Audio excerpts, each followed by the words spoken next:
বিশ্বনবী পাথর টানতে শুরু করলেন।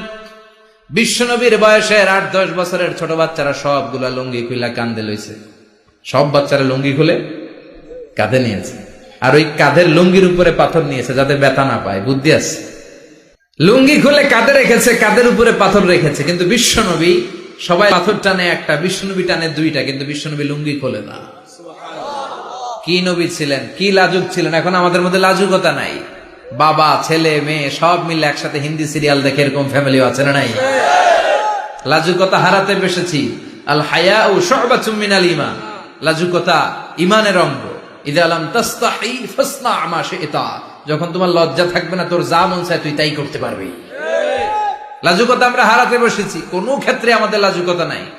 বিশ্বনবী এত লাজুক ছিলেন, হালিমাতুস সাদিয়া বলে 5 বছর কুরাইশি মুহাম্মদকে আমি লালন পালন করলাম, একদিনও কাঁদতে দেখি নাই। ক্ষুধা লাগলেও কাঁদে না, ব্যথা পেলেও কাঁদে না, শুধু লজ্জাস্থানের জায়গা থেকে কাপড় সরে গেলে মুহাম্মদ চিৎকার দিয়ে ওঠে। কি লাজুক ছিলেন বিশ্বনবী। পাথর টানে কিন্তু লুঙ্গি খোলে না। আশেপাশের বন্ধু বান্ধব সব লুঙ্গি খুলে টানতেছে। চাচা আবু তালেব দৃশ্যটা দেখলেন, কিরে সবাই লুঙ্গি খোলা, এটা লুঙ্গি ছাড়া কেন? এটার গায়ে তো লুঙ্গি আছে। বিশ্বনবী ডেকে বললেন, মুহাম্মদ লুঙ্গি খোলো।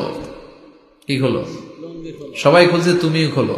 তুমি কাঁধে ব্যথা পাবে, কাঁধে লুঙ্গি রেখে পাথর টানো। বিশ্বনবী বললেন, না আমি ব্যথা পাই না, আমি লুঙ্গি খুলবো না।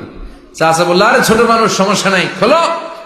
গোছা ধরে টান দিবে, টান দেওয়ার আগে বিশ্বনবী বেহুশ হয়ে জমিনে পড়ে যায়। লুঙ্গি খোলা আর হয় নাই। বিশ্বনবীর লজ্জাস্থানও কেউ দেখে নাই। আল্লাহু আকবার। মক্কা মদিনার চারিদিকে একটা বাউন্ডারি আছে, এটার বলে হুদুদুল হারাম। পিলার আছে, ওই পিলারে লেখা হুদুদুল হারাম। কি লেখা? এইখানে মারামারি, ঘুষাঘুষি, কিলাকিলি সব হারাম। খুন করেও যদি, সৌদিতে খুন হয় না, কথা কয় না?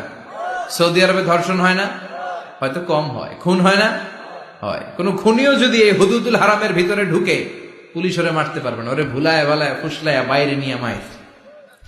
হুদুদুল হারামের বাইরে নিয়ে মায়ের, ভিতরে মারামারি করা যাবে? তো এই যে হুদুদুল হারামের বাউন্ডারিটা, মদিনারটা দিয়েছেন, ঠিক করে দিয়েছেন বিশ্বনবী, আর মক্কারটা দিয়েছেন সাইয়েদনা ইব্রাহিম। বাব্বাটা মিল আছে না নাই? কাবা ঘরের 4টা কর্নার আছে। একটা কর্নারের নাম হচ্ছে রুকনুল হাজারিল আসওয়াদ, এটার নাম হচ্ছে ব্ল্যাক স্টোন কর্নার, যেখানে হাজরা আসওয়াদের পাথর আছে। এই পাথরটাতে চুমু দিলে জীবনের গুনাহ সব মাফ করে দেয় কে? আল্লাহ। এটা জান্নাতি পাথর। কিয়ামতের দিন এই পাথরকে আল্লাহ একটা জিহ্বা দিবে, ঠোঁট দিবে, 2টা চোখ দিবে। আর কিয়ামতের দিন আল্লাহর সামনে দাঁড়িয়ে এসে সাক্ষ্য দিবে যে, আল্লাহ তোমার এই বান্দা আমারে চুমু দিয়েছিল, এ দিয়েছিল, এ দিয়েছিল, এদের সবাইকে মাফ করে দাও।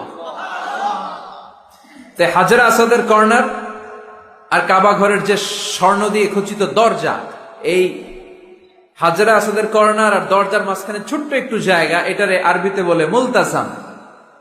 আমার সাথে সাথে পড়েন, এটারে আরবিতে কি বলে? ইলতাজামা ইয়ালতাজিমু ইলতিজামান। মুলতাজিম, মুলতাজাম মানে হচ্ছে যেটার সাথে লেগে থাকা হয় সব সময়। সাহাবারা এই জায়গাটার সাথে লেগে থাকতেন, পেট লাগিয়ে, গাল লাগিয়ে, চোখ লাগিয়ে, মুখ লাগিয়ে কাঁদতেন আর দোয়া করতেন। আর এই জায়গায় পেট লাগিয়ে, শরীর লাগিয়ে দোয়া করলে ওই দোয়া আল্লাহ ফিরিয়ে দেয় না। কিন্তু ওই জায়গায় দোয়া করার চান্সও এত সহজে পাওয়া যায় না। ধাক্কা ধাক্কি, যুদ্ধ করতে হবে আপনার।